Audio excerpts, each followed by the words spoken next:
할렐루야. 4월 23일 목요일 매일 성경 묵상 말씀입니다. 오늘 말씀은 창세기 29장 21절에서 35절의 말씀입니다. 우리말에 콩 심은 데 콩 나고 팥 심은 데 팥 난다 라는 말이 있죠.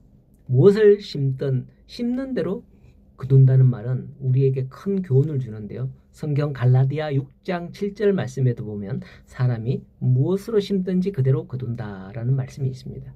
이처럼 이 이치는 예나 지금이나 동양이나 서양이나 어디든 동일한 거예요. 누구든지 행한 대로 거둔다는 그 말 있고 그 말처럼 사람의 말이나 행동을 조심해야 된다라는 거죠.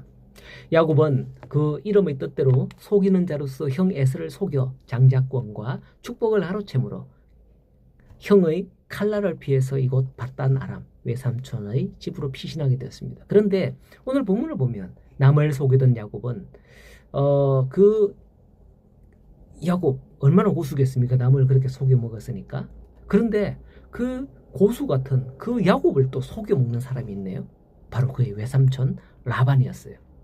야곱은 외삼촌의 집에 가서 이제 거처하게 되었는데 외삼촌의 집에서 했던 일이 양떼를 돌보는 일이었습니다. 야곱이 너무 성실하게 거기서 일하는 거예요. 그러자 외삼촌은 요놈 봐라, 요거 쓸만한 놈이네, 딱 감이 왔어요. 그래서 야곱아, 네가 무상으로 이렇게 일할 수는 없고 나도 너를 아무 대가 없이 부려먹는 게 아닌 것 같으니 이게 아닌 것 같으니 내가 네게 무엇을 대가로 주기를 원하느냐라고 묻죠. 이때 야곱이 하는 말이 내가 외삼촌의 딸 라헬을 사랑하니 그녀와 결혼을 시켜주면 7년을 외삼촌을 위해서 봉사하겠습니다 라고 했습니다. 이렇게 해서 야곱은 외삼촌 밑에서 일을 하게 됩니다. 20절을 보면 야곱은 라헬을 사랑한 까닭에 7년을 수일같이 여기며 라반에게 봉사했다라고 하죠. 만일 그게 괴로웠으면 봉사가 아니라 노역을 했다 이렇게 나왔겠죠. 하지만 야곱은 라헬만 보면 힘든 일도 참아냅니다. 비난과 조롱까지도 참아냅니다. 그런데 23절을 보면 라반은 야곱이 원한 라헬 대신에 나중에 결혼식 당일에 큰딸 레아를 야곱에게 아내로 주었다고 합니다. 어떻게 이런 일이 일어날 수 있을까 의아해합니다만 우리나라처럼 한낮에 결혼하는 게 아니라 주로 야밤에 면사포를 쓰고 결혼하던 그 시대에는 가능한 일이었던 거죠. 그리고 아마 라반은 야곱을 속이고 이 일을 성사시키기 위해서 야곱의 흥을 돋구어서 심하게 취하게 했을지도 모릅니다. 이미 밤을 보내고 아침에 눈을 떠보니까 아이고 똑바로 보니까 이제 라헬이 아니라 레아였다는 사실을 알아차린 사실에서 이런 점을 유추해 볼 수 있는 거예요. 이렇게 속이는 자였던 야곱을 간단히 속이먹는 외삼촌 라반이었습니다. 그때 야곱이 항의를 했지만은 그 결혼은 물릴 수도 없는 그런 상황이 되어버렸던 거죠. 오히려 라반은 웃으면서 말했습니다. 우리 집안 풍속은 동생을 먼저 시집 보내는 일이 없으니 어쩔 수 없이 그랬다.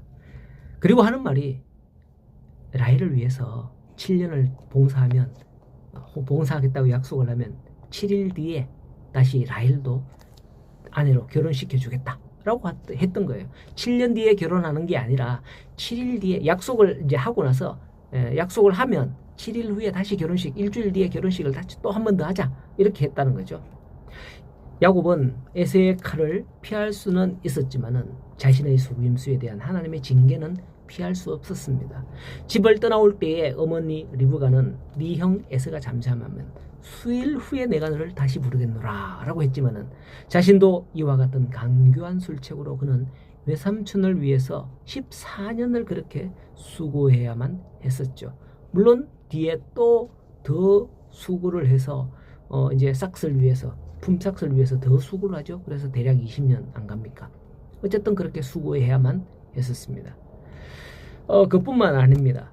야곱이 사랑하는 이는 라헬이었잖아요. 오늘 본문 31절에 보면 여호와께서 레아가 사랑받지 못함을 보시고 그의 태를 여셨으나 라헬은 자녀가 없었더라 라고 합니다. 그가 제일 사랑했던 라헬로부터 자식을 얻지 못한 거죠. 여기서 하나님은 낮은 자를 높이시는 하나님의 긍휼과 자비를 발견할 수 있습니다. 오히려 사랑받지 못하는 자가 자식을 4명이나 낳았을 뿐만 아니라 후에 유다의 후손으로 예수 그리스도가 오시게 되는 것입니다.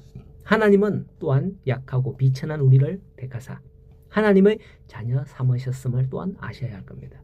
세상에서 우리가 낮고 천하다 할지라도 하나님은 장차 높이사 세상에서 강한 자를, 존귀한 자를 부끄럽게 여긴다고 하셨습니다. 그게 바로 믿음으로 되어지는 일이죠. 세상이 속인다고 똑같이 속이면 야곱처럼 결국 걷는 자 위에 뛰는 자, 뛰는 자 위에 나는 자가 있는 것처럼 결국 그도 속임을 당할 수밖에 없습니다. 하지만 하나님의 은혜 안에 있으면 하나님은 그를 긍휼히 여기사 레아를 긍휼히 여기시고 축복하신 것처럼 우리에게도 그리하실 줄로 믿으시기 바랍니다. 오늘도 성도로서 온전한 삶으로 나아가는 그런 우리 모든 성도님들 되시기를 간절히 소원하고 축복합니다.